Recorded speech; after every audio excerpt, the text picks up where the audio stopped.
શું તમે જાણો છો એવી કઈ કથા છે જે સાંભળવાથી ભગવાન શિવને પ્રસન્ન કરી શકાય છે? એક અધમ બ્રાહ્મણ રાજવી જેવું જીવન કેવી રીતે જીવવા લાગ્યો? મિત્રો, આજની વાર્તા છે 16 સોમવારની કથા.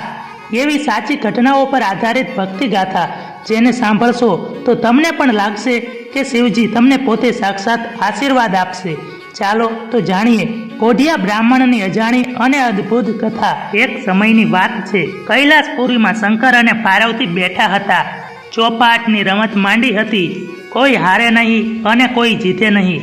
કોઈ હારતું નહોતું અને કોઈ જીતતું નહોતું. હાર્યાને હાર્યું અને જીત્યાને જીત્યું કહેનારું કોઈ હતું નહીં. એવામાં એક બ્રાહ્મણ આવ્યો. તેનું નામ તપોધન.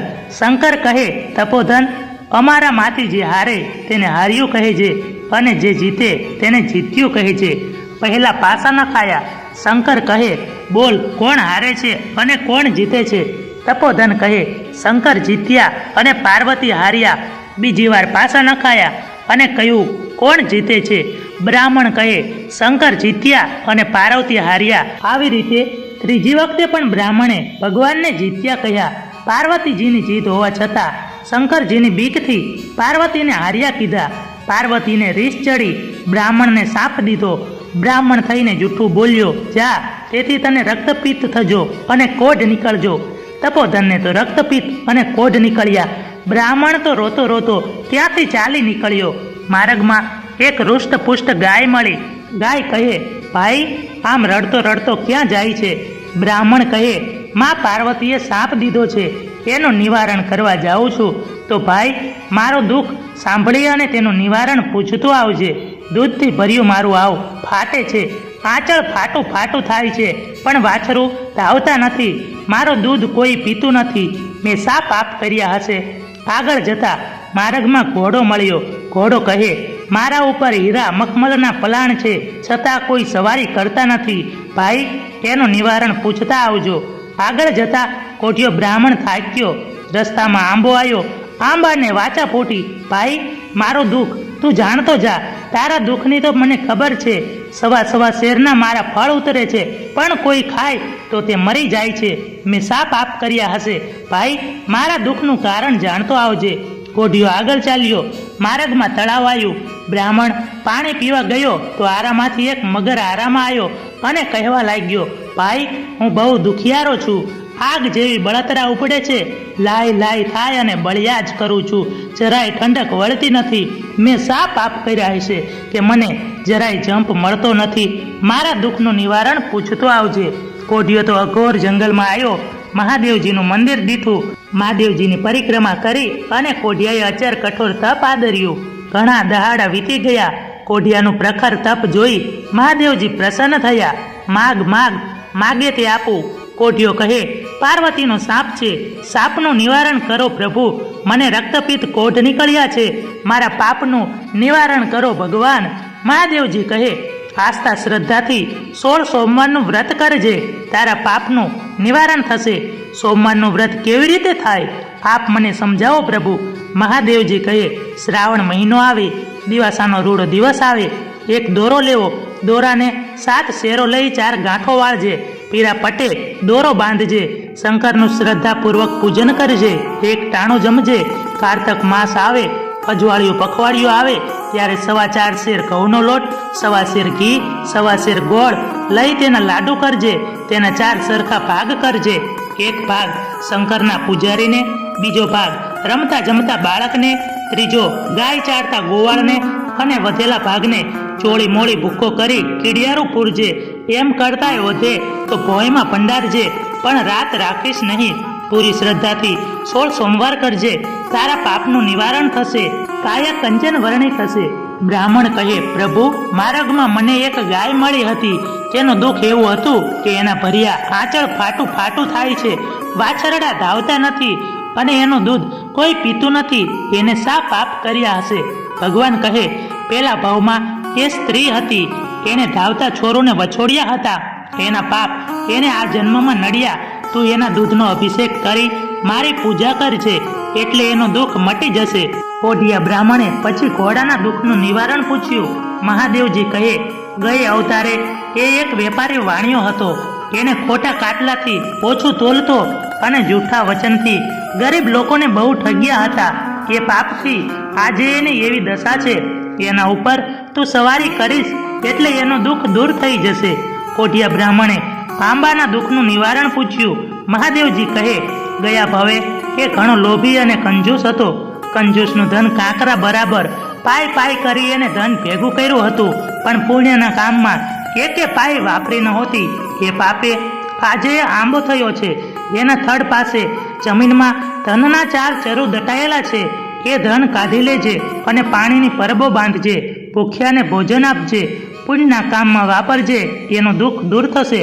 કોઢિયા બ્રાહ્મણે મગરના દુઃખનું નિવારણ પૂછ્યું.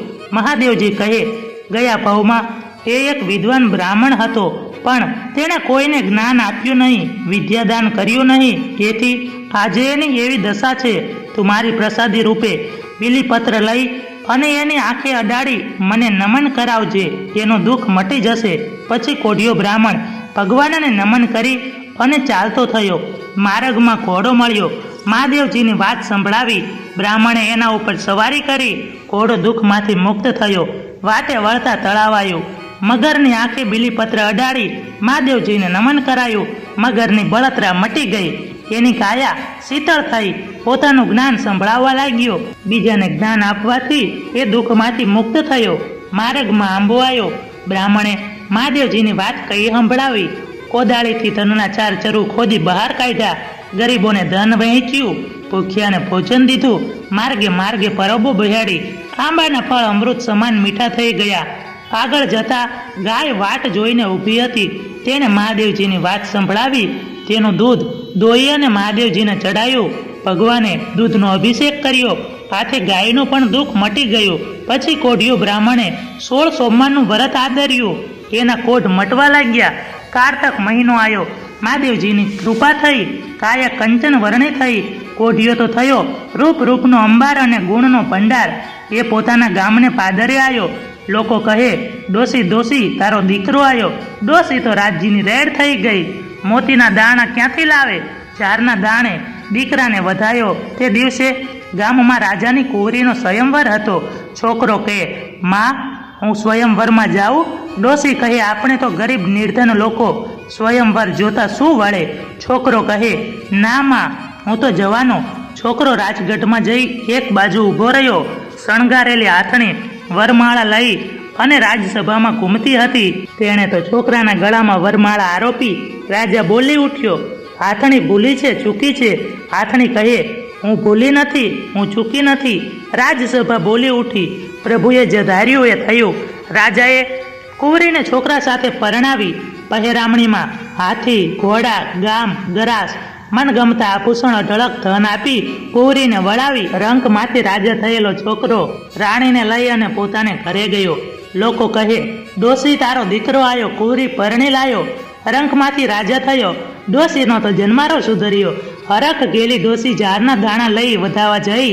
ત્યાં તો સાચા મોતીના દાણા થઈ ગયા. ઘણા દિવસ વહી ગયા. શ્રાવણ મહિનો આવ્યો.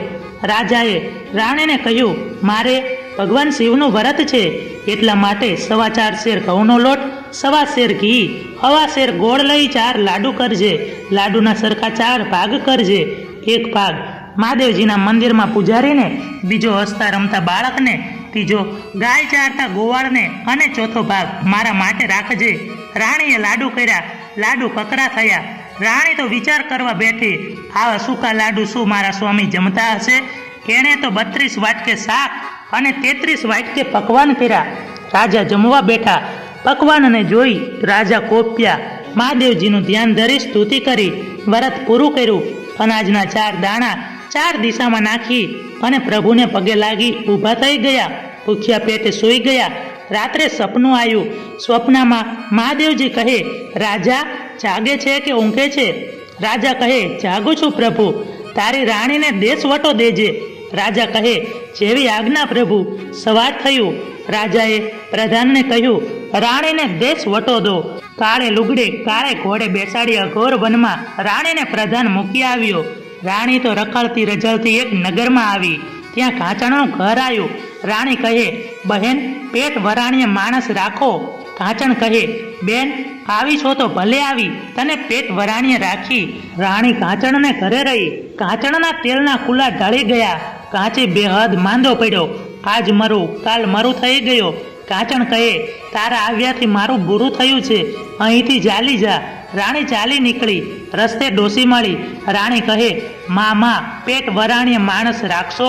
ડોસી કહે, આવી છો તો ભલે આવી, તને પેટ વરાણે રાખી. રાણી ડોસીને ત્યાં રહી. ડોસીનો રેંટિયો ભાંગ્યો. પૂણીઓ તો વાયરે ઉડી ગઈ. ડોસી બેસુમાર માંદી પડી. ડોસી કહે, તારે આવ્યાથી મારું ખોટું થયું છે, તું અહીંથી ચાલી જા. રાણી તો ચાલી નીકળી. જતા જતા માલણને ઘરે પહોંચી. રાણી કહે, પેટ વરાણે મને રાખશો? માલણ કહે, આવી છું તો ભલે આવી, તને પેટ વરાણે રાખી. રાણી માલણને ઘરે રહી. માલણને રોજ ટોપલો ભરી અને ફૂલ ઉતરતા હતા, હવે તો પાસેર ઉતરવા લાગ્યા. માલણ કહે, તારા આવ્યાથી મારું ભૂંડું થયું છે, તું અહીંથી ચાલી જા. રાણી તો ત્યાંથી આગળ ચાલી. રસ્તામાં સરોવર આવ્યું. રાણી પાણી ભરતી પણિયારીને કહે, બેન, પેટ વરાણે મને રાખશો? પણિયારી કહે, આવી છો તો ભલે આવી, પેટ વરાણે રાખી. એટલું કહેતા તો સરોવર સુકાઈ ગયું. પાણીહારીને તાવ ચડ્યો. પણિયારી કે, તારા આવ્યાથી મારું બુરું થયું છે, માટે અહીંથી ચાલી જા. રાણી તો ત્યાંથી દુઃખી થતી થતી આગળ ચાલી. વાટમાં જોગીની મઢી આવી. રાણી મઢીમાં જઈ બારણું બંધ કરી અને સૂઈ ગઈ. બાવો 12 ખોરડા ફરતો અને 12 શેર આંટો લાવતો. આજે 12 ગામ ફર્યો, પણ પાસે રહી આંટો ના મળ્યો. થાકી અને મઢીએ આવ્યો. બારણું બંધ જોયું. બાવો કહે, મઢીમાં કોણ છે? મોટી હશે તો માં કરીશ, નાની હશે તો બહેન, અને એનાથી સાવ નાની હશે તો દીકરી કરીશ. રાણી તો ગભરાઈ ગઈ. ધ્રુજતા ધ્રુજતા બારણું ખોલ્યું. બાવો કહે, ધ્રુજીશ નહીં, બાપ દીકરી થઈને રહેશું. જમવાનો વખત થયો. બાપ દીકરી જમવા બેઠા. દીકરીના ભાણામાં જીવડા થઈ ગયા. બાવો કહે, દીકરી, કર્મના પ્રાસંત લાગ્યા, પોથી પુસ્તક લાવો, કલમ કડિયો લાવો, તારા કર્મની રેખા જોઉં. દીકરી તો લેવા ગઈ. પોથી પુસ્તક જડતા નથી, ખડિયા કલમ મળતા નથી. લેવા જાય ત્યાં તો વીછી અને કાન ખજૂરા ખદબદવા માંડ્યા. બાપ જાતે પુસ્તક, પોથી, ખડિયો, કલમ લઈ આવ્યો. પહેલું પુસ્તક બ્રહ્માનું જોયું, બીજું પુસ્તક શંકરનું જોયું. બાવો કહે, દીકરી, તે શંકરનું વ્રત અવગણ્યું છે, તેથી તારે શંકરનું વ્રત કરવું પડશે. દીકરી કહે, બાપુ, એ વ્રત કેવી રીતે કરવું? બાવો કહે, સરોવરની પાળે જઈ અને છોકરીઓને પૂછજે. દીકરી સરોવરની પાળે ગઈ. વ્રત કરતી છોકરીઓને પૂછવા લાગી, બહેનો, તમે કોનું વ્રત કરો છો? છોકરીઓ કહે, અમે ભગવાન શંકરના વ્રત કરીએ છીએ. રાણી કે, એવું વ્રત કેવી રીતે થાય? તમે મને સમજાવો. બહેન, તારાથી નહીં થાય અને કરાશે નહીં. આકરા હશે તોય કરીશ, નહીં કરાય તોય કરીશ. છોકરીઓ કે, દિવાસાનો દાડો આવે એટલે દોરાની 7 શેરો લઈ 4 ગાંઠો વાળવી, પીળા વસ્ત્રે દોરો બાંધવો, મહાદેવજીનો દીવો કરવો, મહાદેવજીની વાર્તા સાંભળવી અને દર્શન કરવા. વાત ના સાંભળી હોય તો ઉપવાસ કરવો. દીવો કર્યો હોય તો ઠીક, નકર લુખું ખાવું, અને દર્શન ના કર્યા હોય તો ભોંય પથારી કરી અને સૂઈ રહેવું. કારતક મહિનો આવે, પજવાળિયું પખવાડિયું આવે એટલે 4 શેર ઘઉંનો લોટ લેવો, 1.25 શેર ઘી લેવું, 1.25 શેર ગોળ લેવો, ચોળી અને લાડુ કરવા. 4 લાડુના સરખા ભાગ કરવા. એક ભાગ મહાદેવજીના મંદિરમાં આપજે, બીજો રમતા બાળકને આપજે, ત્રીજો ગાય ચારતા ગોવાળને, અને ચોથા ભાગનું કીડિયારું પૂરજે. વધે તો ભોય ભંડારજે, પણ રાત રાખીશ નહીં, અને મહાદેવજીનું ધ્યાન કરજે. એ રીતે વ્રત થાય તો કરજે, મહાદેવજી રીઝશે. રાણી વ્રત લઈ અને મઢીએ પાછી આવી. મહાદેવજીના વ્રત આદર્યા. 1 વર્ષ 2 વર્ષ વ્રત કર્યા. ત્યાં તો મહાદેવજીની દયા થઈ. રાજાને સ્વપ્નમાં આવી મહાદેવજી કહે, રાજા જાગે છે કે ઊંઘે છે? રાજા કહે, જાગું છું પ્રભુ. રાણીને દેશ વટોયથી પાછી લઈ આવ. રાજા કહે, કોયલ જેવું મીઠું માણસ હતું, વાઘે ફાડ્યું અને વરુએ ખાધું, સિંહે માર્યું અને ગીધડે ચૂથ્યું, હવે ક્યાંથી મળે? મહાદેવજી કહે, વાઘે નથી માર્યું, વરુએ નથી ખાધું, સિંહે નથી ફાડ્યું કે ગીધડે નથી ચૂખ્યું. જે દિશાએ જઈ છે એ દિશાએ જા. રાજા તો ઘોડે ચડી અને ચાલી નીકળો. જતા જતા કાંચણાનું ઘર આવ્યું. રાજા કહે, બહેન, અહીં કોઈ રાજાની રાણી જેવી બાઈ આવી હતી? કાંચણ કહે, રાણી જેવી રૂપાળી હતી, પણ રાણી જેવા લક્ષણ નહોતા. રાજા તો આગળ ચાલ્યો. ડોશીનું ઘર આવ્યું. રાજાએ ડોશીને પૂછ્યું, ડોશીમાં, હાય કોઈ રાજાની રાણી જેવી બાઈ આવી હતી.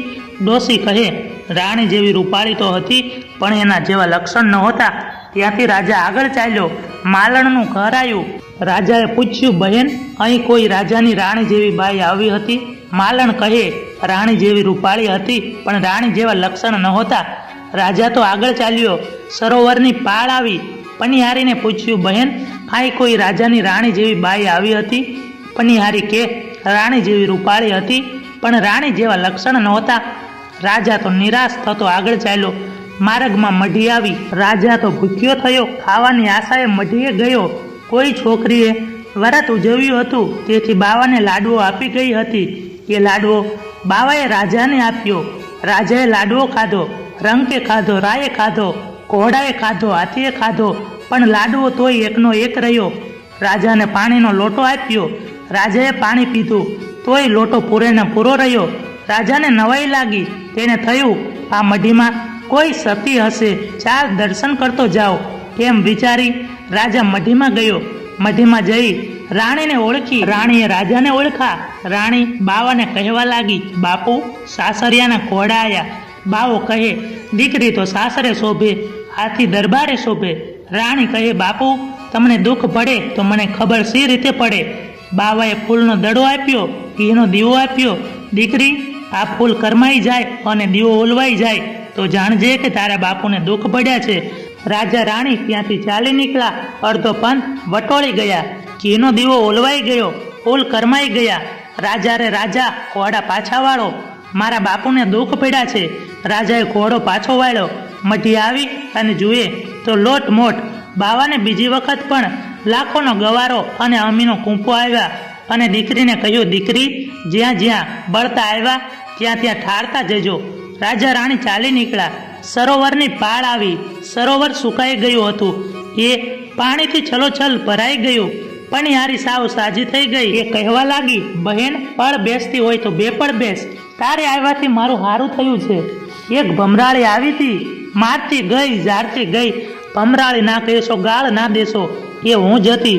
પહેલા શંકરજી રૂઠિયા હતા, હવે રીઝાયા છે. આગળ જતા માલણનું ઘર આવ્યું. માલણને સવા ટોપલો ભરી ફૂલ ઉતરવા માંડ્યા. પા ઘડી બેસતી હોય તો 5 ઘડી બેસ.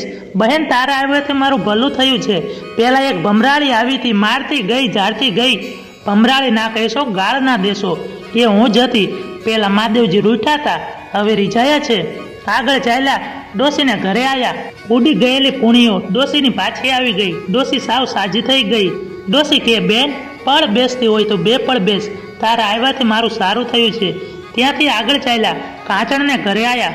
કાંચણના તેલના કુલા છલોછલ ભરાઈ ગયા અને કાંચી સાવ સાજો થઈ ગયો. કાંચણ કહે, બેન, 5 ઘડી બેસતી હોય તો 5 ઘડી બેસ. તારા આવ્યાથી મારું ભલું થયું છે. ત્યાંથી આગળ ચાલતા ગામને ગોંદરે આવ્યા. રાણીએ કહ્યું, રાજા રે રાજા, ગામ જમાડો. રાજાએ આખું ગામ જમાડ્યું. રાણીને જમવા માટે બોલાવ્યા. રાણી કહે, મારે મહાદેવજીની વાત કહેવાની બાકી છે. બધા ગામમાં જમી પરવાર્યા હતા. વાત તો ભૂખ્યાને કહેવાય. રાજા કહે, ગામમાં ફરી વળી ઢંઢેરો પીટાવો. ભૂખ્યું હોય તેને તેડી લાવો. ગામના કુંભારના ઘરમાં સાસુ અને વહુનો ઝઘડો થયો હતો, તેથી ડોસી ભૂખ્યા પેટે હતા. રાજાએ પ્રધાનને તેડવા મોકલો. ડોસી કહે, જમના તેડા આવજો, પણ કચેરીના તેડા ના આવશો. પ્રધાન કહે, તમને મારવા નથી, ચાળવા નથી, વાત સાંભળવા માટે આવો. ડોસી કહે, કાને બહેરી છું, પગે લૂલી છું, આંખે આંધળી છું અને કેળે અપંગ છું, કેમ કરીને આવું? રાજાએ તો વહેલ મોકલાવી. વહેલમાં બેસી અને ડોસી આવી. રાજા કહે, ડોસીમાં, સાંભળો તોય મહાદેવજી કહેજો અને ના સાંભળો તોય મહાદેવજી કહેજો, પણ હોંકારો દેતા રહેજો. વાત કહેવા માંડી. પહેલે હોંકારે ડોસી સાંભળતા થયા. બીજા હોંકારે આંખે દેખાવા માંડ્યું. ત્રીજા હોંકારે પગ આવ્યા અને ચોથા હોંકારે કેટ સારી થઈ ગઈ અને 5મા હોંકારે તો ડગુમગુ થતા ડોસી ઠીક ઠાક થઈ ગયા. ડોસીનો દીકરો કે, માં, આવું રૂડું શાને થયું? ડોસી કે, મહાદેવજીની વાત સાંભળે એને રૂડા ફળ મળ્યા. વ્રત કરે કેવા રૂડા ફળ મળતા હશે. એક વેળાએ રાણી આકોટ કરવા બેઠી છે. પડોસણ દેતવા લેવા આવી. રાણી કહે, હું આકોટ કરવા બેઠી છું. પડોસણને ખોટું લાગ્યું. એક કહેવા લાગી, ગર્ભથી ભરેલી, મત્સ્યથી મરેલી અભિમાની અભડેલી, તારા પુત્રો તો જાણે સૂતા સૂતા પારણામાં અંગૂઠા ધાવે છે, હાથે પગે હોનાના હાંકડા પહેરા છે એમણે. રાણી કે બેન, આવું સિદ્ધને બોલો છો? પુત્ર જોગા થઈશું ત્યારે પુત્ર પણ થશે. રાણી આકોટ કરીને જુએ છે તો પારણામાં સાચે જ પુત્ર સૂતા સૂતા અંગૂઠો ધાવે છે, હાથે પગે હોનાના હાંકડા પહેરા છે. પુત્ર કહેવા લાગ્યો, માં આજે મારે મહાદેવજીનું વ્રત છે. ના બેટા, આપણાથી વ્રત ના થાય. થાય તોય કરીશ, ન થાય તોય કરીશ. સોમવાર આવે ને દીકરો એકવાર તાવીને રે. પડોશના ગામમાં રાજા મરી ગયો હતો. પ્રજાએ રાજા શોધવા માટે ઉત્સવ માંડ્યો હતો. છોકરો કે, માં હું ઉત્સવ જોવા જાઉં? ના બેટા, જવાય નહીં. જવાશે તોય જઈશ, ન જવાય તોય જઈશ. એમ કહી છોકરો પાંખડીએ ચાલી નીકળ્યો અને રાજસભામાં જઈને બેઠો. ગામ લોકોએ શણગારેલી હાથણી ફૂલમાળા લઈ અને સભામાં ફેરવી. ઝૂલતી હાથણીએ પેલા છોકરાના ગળામાં ફૂલમાળા પહેરાવી. ગામના લોકોએ કહ્યું, હાથણી ભૂલી છે, ચૂકી છે. એમ જાણી છોકરાને બહાર કાઢી મૂક્યો. ફરી હાથણી ફરવા લાગી. ઝૂલતી ઝૂલતી હાથણી છોકરા પાસે આવી અને ફૂલમાળા આરોપી. ગામ લોકો કહે, હાથણી ભૂલી છે, ચૂકી છે. આ ગંદુ ગોબરું નાનું છોકરું શું રાજ્ય કરશે? હાથણી કહે, હું ભૂલી નથી, ચૂકી નથી. એ છોકરું જેવું રાજ કરશે એવું કોઈનાથી થશે નહીં. ગામ લોકોએ છોકરાને રાજગાદી ઉપર બેસાડ્યો. રાજ તિલક કર્યું. આખા નગરમાં ઉત્સવ ઉજવાયો. નાનકો રાજા ગાદીએ બેઠો. વાહ ભોળાનાથ, તમારો ઉજળો સાથ. કીડીને કણ, હાથીને મણ, ચકલાને ચણ દેતા દીનાથ. જય ભોળાનાથ, જાલો મારો હાથ. નીત નીત તમારી સંગાત. રાજા રાણીને જેવા વ્રત ફળ્યા એવા અમને ફળજો. જય મહાદેવજી. મિત્રો, વિડીયો પસંદ આવ્યો હોય તો વિડીયોને લાઈક કરી અને ચેનલને સબસ્ક્રાઈબ કરવાનું ભૂલશો નહીં.